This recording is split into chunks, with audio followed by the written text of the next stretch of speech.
Good afternoon and good morning. This is Mark Johnson from Loyalty 360. Hope everyone's happy, safe, and well. I want to welcome you back to another edition of our Leaders in Customer Loyalty series. In this series, we have the privilege of speaking with brands about what they are seeing and hearing on the cutting edge of customer channel and brand loyalty.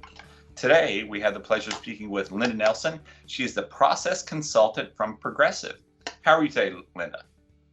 Doing well, Mark. Thank you for having me. I really appreciate the opportunity to talk to you ahead of the conference. Absolutely. Thank you for taking the time to talk to us as well.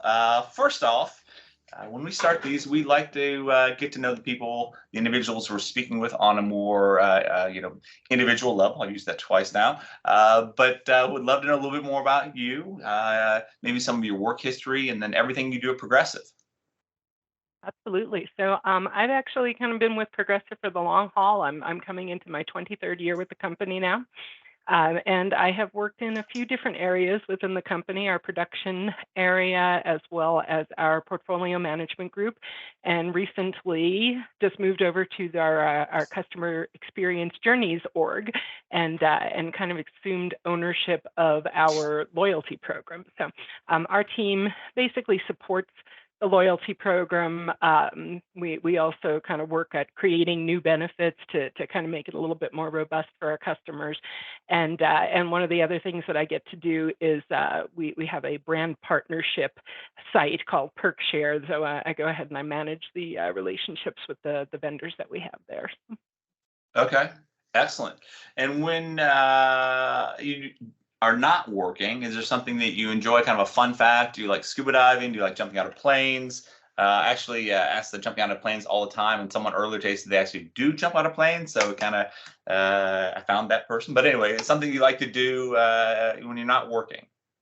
Yeah, my feet are firmly planted on the ground, but I'm a travel enthusiast, so I like to go overseas, and I try to check off as many countries as possible. So that's actually something that slowed down a bit during the pandemic, but has picked up over the last year or so. Oh, that's great. I like to travel a lot as well. It's following my kids all over the country, literally all over the country for soccer. And next year it'll get worse with one playing at Akron, but it'll be fun, I think. So that's my Oh, travel. wow. It's not quite as glamorous, but it's travel nonetheless. And for those who may not be familiar of Progressive, can you tell us a little bit about Progressive? How it was started, what you guys do, and how you do it? Yeah, absolutely. So Progressive is obviously it's an insurance company. We actually started out back in 1937, and so we're in our 86th year now. We started out. Our founders were Joe Lewis and Jack Green, and they were two lawyers who wanted to kind of move into the financial products sector, and they believed that insurance could be done a little bit better. So like back then. They didn't even have things like monthly payment plans. If you wanted insurance, you had to pay for it all up front. So they kind of went into business saying, hey, we're going to change these things up a little bit, and we kind of like to think that that's why they named the company Progressive. And ever since then, we've tried to kind of follow that model and live up to that name. So we really do try to introduce new ways of purchasing insurance.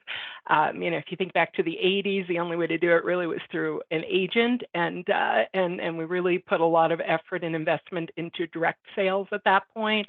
In the 90s, when the internet became the thing, then it became online purchasing for us. So that was an exciting time in our history, and yeah, we really just try to best serve our customers, kind of meet them where they are, and that's the goal of our company is just really to best serve our customers, and that's where we started, and hopefully where we continue today. Okay, great. When you look at Progressive Rewards, you guys have a very innovative and interesting program. How does the program work? Who benefits from the program, and how do members engage? So glad you asked me that one because we're so proud of this one.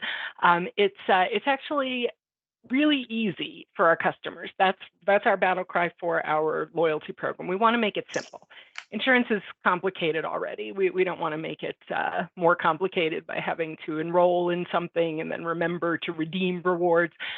So our loyalty rewards program is automatic. Our members are enrolled once they start their policy with us. And ultimately what it is it's a multi-tiered system.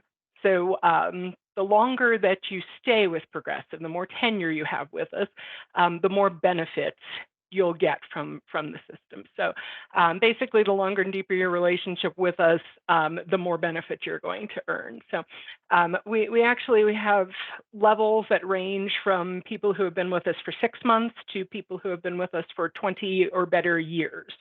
Oh, wow. So we're focused on building really long-term relationships with our customers. We're not looking for repeat purchases. Everybody wins when everyone stays insured, right? So we want to really help our customers find reasons to stay with us over the long haul. So yeah, and we have lots of different benefits within our system as well. Some of them are product benefits, things like small accident forgiveness, a teen driver discount, things like that. Some of them are actually service benefits. We recently patented a system by which our Emerald or better members, when they call us for service, they actually skip straight to the front of the line. So we try to value our customers' time as well in that benefit, so that they don't need to wait in queue. They just basically get the next person who's ready to assist them. So. Okay. So yeah, we have a lot of different things for our customers, and we're always trying to come up with some new things that will add value to their experience. Okay. When you look at customer loyalty, customer experience, how has your strategy evolved? It's a great time to be in the industry. Many brands are looking at their approaches in a different light. What methods do you use to engage and reward your customers, and how do you see that potentially changing going forward? Well, as far as evolution goes, we actually started when we piloted our program, and we actually piloted Loyalty Rewards program back in 2008. We only had 3 levels at that point. So we went from 6 months to 5 years plus. And then as we got a little deeper into it, we said, you know what? We really want to incent even longer relationships. So we bumped it up to the current 6 levels that we have. Same thing with our benefits. We started out just with our product benefits, and then we decided, well, we really want to value our customers' time and effort as well. So we put those service benefits in there as well. As far as our engaging with our customers, we did used to, when we first piloted, we were just kind of talking to our customers, letting them know about the program when they started, and then at graduation events, kind of like, hey, you're moving from gold to platinum or gold to diamond. But now we're really kind of focusing on a strategy of letting them know, being more proactive with our communications, and really letting them know where they're at, what the benefits that they can enjoy now are, and really just making them aware of the program even between those graduation events. Okay, excellent. And you talked a little bit about communication. How have you enhanced or changed your communication? There's a great deal of focus right now on obviously first-party data, zero-party data, gamification, more personalized approaches. What are you doing at Progressive to enhance your communication processes? So in the beginning, it was kind of email. A lot of people do like email. Some people still like the in the mail experiences. We have customers that really just run the gamut of everything. We have been putting a lot more information in our app, so that customers can kind of see where they are. They come upon a welcome screen that shows them exactly where they are in our loyalty program at that point. So really the goal and the strategy of what we're talking about is just kind of meeting people where they are, what they want to do, how they want to interact with us. As far as personalization goes, and I know that that's kind of a big thing in the industry now, and a very big goal for us.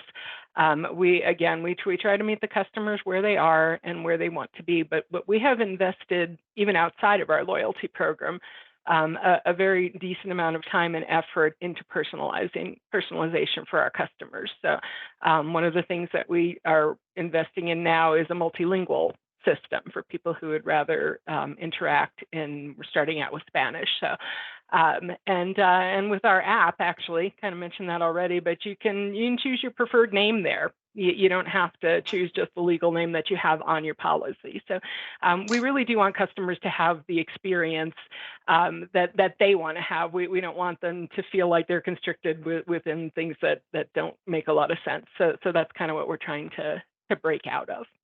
When you look at those personalized approaches, how do you determine what to enable, right? Because at the end of the day, there can be hundreds, thousands of things individuals want. Is it more kind of what rises to the top most people have an interest in, or how do you assess the different opportunities and what's most meritorious?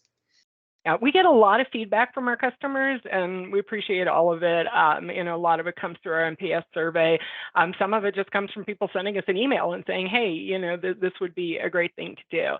And we do try to move on the items that the majority of our customers want to see. Unless it's something that's like, hey, this is like the greatest idea in the world and necessary to run the business. But it is kind of a meritocracy, if you will. So yeah, that's and we do always try to listen to it. It always comes from the feedback that we get. Okay, great. So when you look at the success of your customer loyalty, customer experience efforts, what KPIs do you use to measure efficacy and efficiency, and what's working? Well, for us, retention is gold standard. And if we can keep people in their policies a little bit longer, again, like I said, everybody wins. I mean, you don't want people out on the road that aren't insured, because then we're causing huge financial risk for everybody involved. So our goal is to keep everyone safe. So retention is a big thing that we look at, and probably really the biggest thing. We also look at customer satisfaction metrics. We look at what we call policy life expectancy, like, okay, how long do we necessarily think that that a customer will stay with us? And that varies based on product. Like a renter's policy, you don't really expect that it's going to have as long of a policy life expectancy, because people rent apartments, but then they buy houses, right? So they're naturally going to cancel that policy. So it depends on product, but like I said, the policy life expectancy is a big thing for us. But if I had to pick one, it's always going to be retention. Okay. Are there KPIs that you wish you had more information on, or you would like to see the industry focus more on, or more focus on in general? At this point, we feel like we have what we need, but we're always looking, and we're always looking to see if there's something that might help us a little bit more, something that might tell the story from a different angle than what we have right now. So we don't have really any suggestions on it, but we're always interested to look and see what's going on out there in the market. Yeah, that's a big push for us. We actually have member meetings once, twice a week on different topics, and we have a Loyalty University session today, which is our continuing education kind of program that's focused on metrics and measurements. So it's always good to understand what brands are looking for, and making sure that we holistically are looking at the best topics. So when you look at your customers, you talked about how they evolved. You talked about even the genesis of the company being progressive, right? Thinking differently. When you look at people and how they are engaging with insurance, how are they changing? How are our members, looking at insurance differently? Did you see some changes going through COVID, into COVID, and coming out? Well, yeah, we did. I guess the whole world did, right?